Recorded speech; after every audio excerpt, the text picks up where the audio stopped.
Everyone, knowledge group पे मैं प्रियंका आपका स्वागत करती हूँ। और आज हमारा पार्ट ऑफ स्पीच से रिलेटेड एक शॉर्ट वीडियो रहेगा, ठीक है, जिसके बारे में हम आज आपके साथ डिस्कशन करेंगे, ठीक है। तो सबसे पहले हम बात कर ले कि अंग्रेजी ग्रामर यानी अंग्रेजी, इसको हिंदी में अंग्रेजी व्याकरण कहते हैं, ठीक है। तो हिंदी अंग्रेजी या किसी भाषा को शुद्ध रूप देने के लिए व्याकरण का आवश्यकता होती है, ठीक है।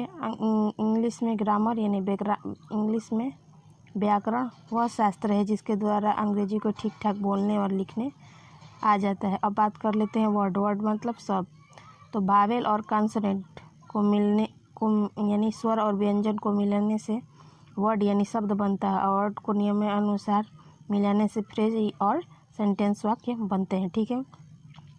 वर्ड 8 प्रकार के होते हैं जिन्हें पार्ट ऑफ स्पीच कहते हैं।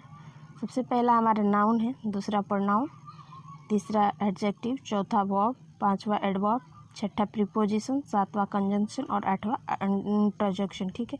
अब आइए इनके एक एक पार्ट के साथ हम आपके साथ डिस्कशन करते हैं। सबसे पहले हम बात करेंगे नाउन। नाउन किसे कहते हैं, ठीक है। तो नाउन को हिंदी में संज्ञा कहते हैं। तो इसका इंग्लिश में डिफिनेशन होता है कि noun is the name of any person, place और थिंग्स है, ठीक है, जिसे हिंदी में कहते हैं किसी व्यक्ति, वस्तु या मनुष्य के नाम को संज्ञा कहते हैं। जैसे आपका एग्जाम्पल है अभिषेक, दिया, किताब, बिहार, ठीक है। आई होप कि आपको समझ में आ गया होगा। आइए अब प्रोनाउन पे बात करते हैं। आइए इसमें बात कर लेते हैं कि नाउन के कितने प्रकार होते हैं। नाउन भी 5 प्रकार के होते हैं। पहला होता है प्रॉपर नाउन, दूसरा कॉमन नाउन, तीसरा कलेक्टिव नाउन, चौथा मटेरियल नाउन और पांचवा जो है एब्स्ट्रैक्ट नाउन होता है, ठीक है। तो सबसे पहले हम प्रॉपर नाउन की बात करेंगे, जिसे हिंदी में व्यक्तिवाचक संज्ञा कहते हैं, ठीक है। तो इसका परिभाषा होता है कि किसी विशेष मनुष्य, स्थान तथा वस्तु के नाम को जो प्रकट करे उसे प्रॉपर नाउन कहते हैं, ठीक है। जैसे एग्जाम्पल में है सुरेश, रीता, जयपुर, यमुना, गंगा, etc, ठीक है। दूसरा बात कर लेते हैं कॉमन नाउन, जिसे हिंदी में जातिवाचक संज्ञा कहते हैं, ठीक है। तो इसका परिभाषा होता है कि जिस संज्ञा से किसी जाति के प्रत्येक वस्तु या व्यक्ति का बोध हो उसे कॉमन नाउन कहते हैं, ठीक है। जैसे बॉय, मैन, स्कूल, काऊ, डॉग, रिवर, ठीक है। तीसरा जो है कलेक्टिव नाउन, जिसे हिंदी में समूहवाचक संज्ञा कहते हैं। इसका परिभाषा होता है कि जिस शब्द के कहने से किसी चीज़ या वस्तु के पूरे समूह का बोध हो वह समूहवाचक संज्ञा या कलेक्टिव नाउन कहते हैं। जैसे फैमिली, आर्मी, कंपनी, क्लास, ठीक है। तो ये जो है कलेक्टिव नाउन में आता है, ठीक है। अब चौथा बात कर लेते हैं मटेरियल नाउन की, कि मटेरियल नाउन का मतलब क्या होता है। तो पदार्थवाचक या इसे आप धातुवाचक संज्ञा कह सकते हैं, ठीक है। तो इसका परिभाषा होता है कि जिस संज्ञा या शब्द से किसी द्रव्य या धातु का बोध हो उसे मटेरियल नाउन या पदार्थवाचक संज्ञा कहते हैं। जैसे rice, sugar, gold, water, etc, ठीक है। पांचवा है एब्स्ट्रैक्ट नाउन, इसे हिंदी में भाववाचक संज्ञा कहते हैं। तो इसका परिभाषा होता है कि जिस संज्ञा से किसी गुण, अवस्था, कार्य या शास्त्र का नाम आ जाए उसे एब्स्ट्रैक्ट नाउन या भाववाचक संज्ञा कहते हैं। जैसे honestly, love, power, beauty, etc, ठीक है। तो आई होप कि हमने नाउन का परिभाषा प्लस नाउन के प्रकार जाने, ठीक है। अब आइए बात करते हैं प्रोनाउन पे, ठीक है।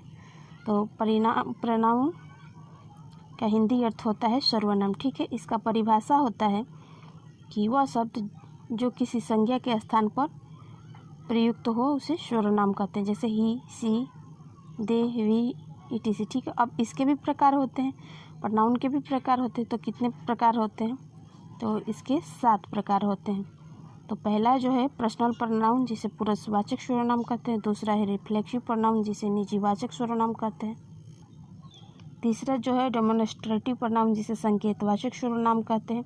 और चौथा जो है रिलेटिव प्रोनाउन, जिसे संबंधवाचक सर्वनाम कहते हैं। पांचवा जो है इंट्रोगेटिव प्रोनाउन है, जिसे प्रश्नवाचक सर्वनाम कहते हैं। छठा जो है इंडेफिनिट प्रोनाउन है, जिसे निश्चयवाचक सर्वनाम कहते हैं। एंड सातवां है डिस्ट्रीब्यूटिव प्रोनाउन, जिसे विभागबोधक सर्वनाम कहते हैं। तो अब तक हमने प्रोनाउन के बारे में जाना। अब आइए हम एडजेक्टिव यानी विशेषण के विषय में बात कर लेते हैं, ठीक है।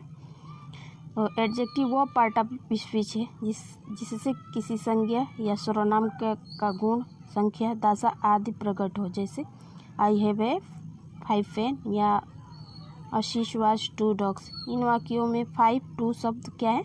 एडजेक्टिव है, ठीक है, क्योंकि फाइन और पेन का गुण प्रकट कर रहे हैं, ठीक है, फाइन और पेन का गुण और टू से डॉग्स की संख्या का बोध हो रहा है, ठीक है। अब एडजेक्टिव के प्रकार के बात कर लेते हैं कि एडजेक्टिव कितने प्रकार के। तो एडजेक्टिव 3 प्रकार के होते हैं, ठीक है।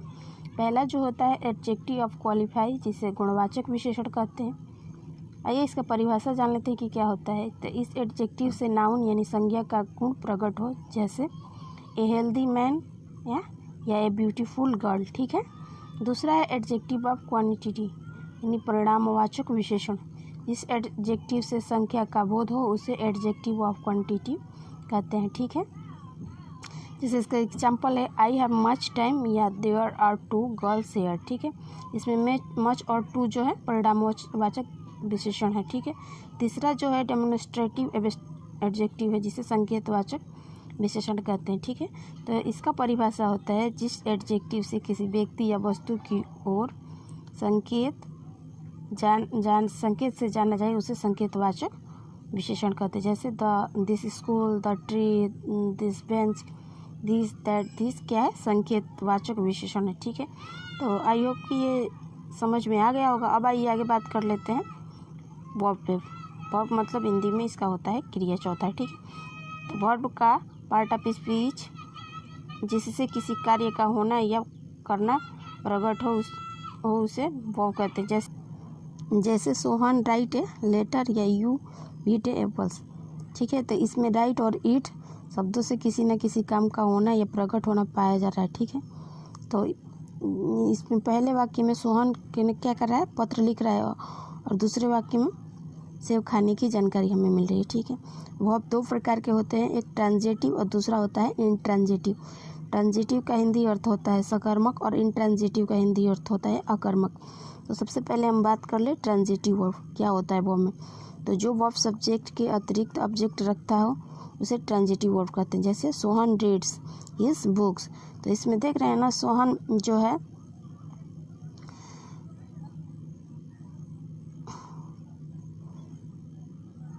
है इसमें करता है, और रीड्स के बाद हिज बुक अब क्या हो जाएगा? ऑब्जेक्ट, ठीक है। तो ये है ट्रांजिटिव वर्ब। दूसरा बात कर लेते हैं इंट्रांजिटिव वर्ब। जब किसी वाक्य में केवल वर्ब को करने वाले ही हो और क्रिया का फल किसी दूसरे पर ना पढ़कर करने वाले पर पड़े उसे इंट्रांजिटिव वर्ब कहते हैं। जैसे राम स्लीप्स। इस वाक्य में स्लीप्स का क्या है? करता है, और राम क्या है?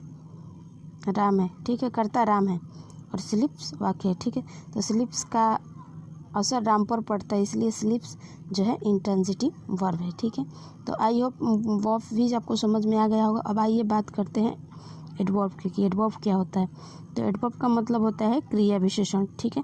तो इसका परिभाषा होता है कि जिस शब्द से नाउन और प्रोनाउन को छोड़कर किसी दूसरे शब्द के गुण, दोष आदि की जानकारी हो उसे एडवर्ब कहते हैं, ठीक है। जैसे एग्जाम्पल है द हॉर्स रन स्विफ्टली या द बेबी वॉक्स। तो इसमें सॉल्वली इन वाक्यों में स्विफ्टी और रन से क्या हो रहा है? क्रिया का और गुण का प्रकट हो रहा है, ठीक है। तो ठीक है। दूसरा है जिसे वाक्य से क्रिया विशेषता जानी जाती है, इसी तरह स्विफ्टी भी स्लोली एडवर्ब जैसे रन्स, वॉक्स आदि शब्द होते हैं, ठीक है। अब छठा बात कर लेते हैं प्रीपोजिशन। प्रीपोजिशन उस वर्ड को कहते हैं जिसका प्रयोग नाउन या प्रोनाउन से पहले होता हो, ठीक है। जिससे यह प्रकट होता है कि वह नाउन या प्रोनाउन जिस मनुष्य या वस्तु के लिए है या किसी दूसरे वस्तु के साथ संबंध हो, जैसे the copy is on the table. तो इसमें ऑन क्या है? प्रीपोजिशन है, ठीक है। तो आई होप कि आपको कंजक्शन भी प्रीपोजिशन भी समझ में आ गया। अब 7वां जो है कंजक्शन, आइए इस पर बात कर लेते हैं। तो जो शब्द यानी जो वर्ड और सेंटेंस को जोड़ता है उसे कंजक्शन कहते हैं। जैसे Lata is Usha are here, या एग्जाम्पल है I went pen and paper, ठीक है। या तीसरा एग्जाम्पल देख लीजिए Ashok is poor but Pintu is rich. तो इस वाक्य में एंड क्या कर रहा है? कंजक्शन का काम कर रहा है, ठीक है। एंड जो है कंजक्शन का काम कर रहा है, ठीक है। तो आई होप ये थे पार्ट ऑफ स्पीच से शॉर्ट से रिलेटेड वीडियो जो आपको बहुत पसंद आएगी।